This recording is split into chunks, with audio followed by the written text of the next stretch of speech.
여러분 안녕하세요. 찾아가는 새벽기도 시카고 예수사랑교회 조선영 목사입니다.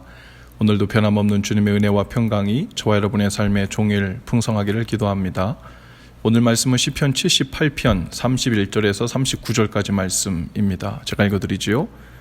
하나님이 그들에게 노염을 나타내사 그들 중 강한 자를 죽이시며 이스라엘의 청년을 쳐 엎드러 뜨리셨도다.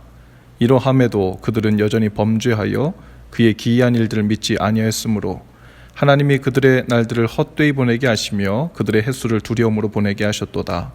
하나님이 그들을 죽이실 때 그들이 그에게 구하며 돌이켜 하나님을 간절히 찾았고 하나님이 그들의 반석이시며 지존하신 하나님이 그들의 구속자이심을 기억하였도다.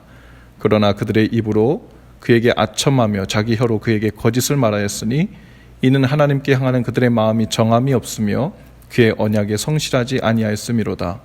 오직 하나님은 긍휼하심으로 죄악을 덮어주시며 멸망시키지 아니하시고 그의 진노를 여러 번 돌이키시며 그의 모든 분을 다 쏟아내지 아니하셨으니 그들은 육체이며 가고 다시 돌아오지 못하는 바람임을 기억하셨습니다. 아멘. 제가 좋아하는 찬양 중에 예수뿐이네란 제목의 찬양이 있어요. 가사가 이렇게 시작합니다. 은혜 아니면 살아갈 수가 없네. 호흡마저도 주의 것이니 참된 평안과 위로 내게 주신 주 예수, 오직 예수뿐이네. 이 찬양을 부르다 보면 예수님의 은혜가 아니면 살 수 없는 중요한 이유가 바로 나의 연약함, 부족함에 대한 것처럼 보입니다. 호흡 하나도 주님 주신 은혜가 아니면 어찌할 수 없는 연약한 존재이기 때문에 조그만 어려움에도 평안을 얻지 못한다고 고백하는 거죠. 그런데 우리에게 예수님의 은혜가 반드시 꼭 필요한 중요한 이유가 연약함, 부족함 말고 또 있습니다. 바로 우리의 악함이죠. 그러면 안 되는 줄 알면서도 욕심을 부리고 고집을 부리고 교만하게 굽니다. 더 나아가 하나님께서 성령을 통해 경고를 주시고 사람 채찍과 인생 막대기를 통해 그 죄의 길에서 돌이키라고 인도해 주심에도 불구하고 완고하고 마음이 굳은 애굽의 바로처럼 회개하지 않고 거짓을 말하고 죄악을 의지적으로 선택하는 우리의 악함이 있죠. 그래서 사도 바울은 로마서 6장에서 선을 행하기 원하는 나에게 악이 함께 있는 것을 보았도다 라고 고백합니다. 그리고 내가 죄인 중에 괴수라고 고백하죠. 그것은 선을 행하려고 했는데 힘이 조금 부족하고 연약해서 행하지 못했다는 것이 아닙니다.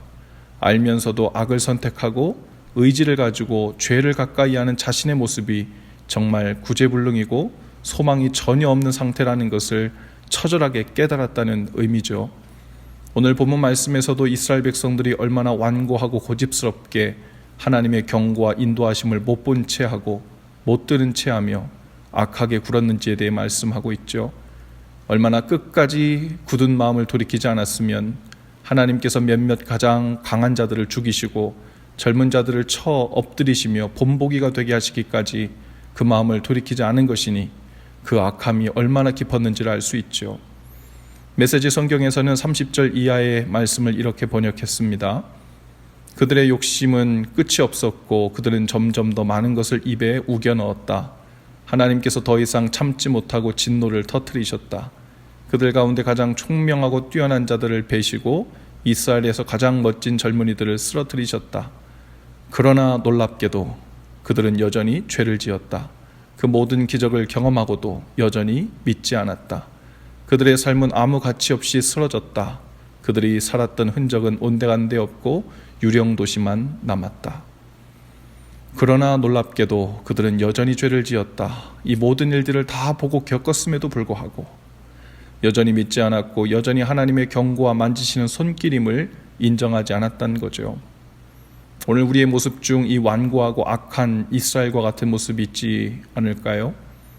이미 하나님께서 더 이상 참지 못하시고 우리 삶에 있는 자랑할 만한 것들을 베시고 가장 뽐낼 수 있는 것들을 쓰러뜨리고 계셨는데도 바로 하나님의 손길을 인정하고 돌아오라는 자비의 손길인 줄 알매도 불구하고 그러나 놀랍게도 여전히 아무것도 보지 못하는 듯 아무것도 느끼지 못하는 듯 여전히 그 모든 일을 우연이라 여기고 어찌어찌 살다 보니 이런저런 일들도 있겠지 여기며 고집스럽게도 그 죄의 길, 악한 길에서 꿈쩍도 하지 않고 있는 우리의 모습이 있을 것입니다. 그렇게 완고함만 남은 채로 하나님의 눈길과 손길을 회피하며 살다 보면 어느새 그 삶에 금세 그 가치를 잃어버리고 생명 없이 겉모습만 살아있는 유령의 집처럼 우리의 삶이 변해버린다는 거죠. 더 놀라운 것은 다행히도 그럼에도 불구하고 하나님께서 그 행한 대로 다 갚지 않으시고 분노를 다 쏟지 않으신다는 거예요. 하나님의 자비와 사랑이 아직 여전히 우리를 향해 건재하다는 것입니다. 그 이유는 우리가 육체임을 기억해 주셨기 때문이라고 고백합니다. 오늘 우리의 삶에도 역시 연약함도 있지만 우리의 악함이 여전히 작동하고 있을 것입니다. 그 악하고 연약함의 그 악함도 연약함의 일종이라며 하나님께 어쩔 수 없는 일이라고 익스큐즈를 하며 끝까지 그 악함을 품고 살려는 그 죄가 우리 안에 여전히 있지요. 우리도 바울처럼 하나님 앞에서 죄인 중에 괴수입니다. 성령님의 거룩해 하시고 은혜 주시는 능력이 우리 앞에 있음을 기억하고 겸손히 그리고 진실하게 삶을 돌이키는 지혜가 있기를 바라요. 우리가 육체일 뿐이나 우리 안에 계신 성령님을 의지할 때 그 성령의 소욕이 우리 육체의 소욕 또한 덮어서 육체가 아닌 성령의 생기로 가득한 생명으로 살게 될 것입니다. 우리 안에 살리시는 영, 그리고 그로 인해 살아있는 영적 존재로 오늘도 성령 안에서 생기 있게 사실 수 있기를 주님의 이름으로 축복합니다. 기도합시다. 주님, 오늘도 성령께서 우리 영을 살게 하셔서 성령 안에서 성령을 향해 살아있는 생명으로 살게 하옵소서.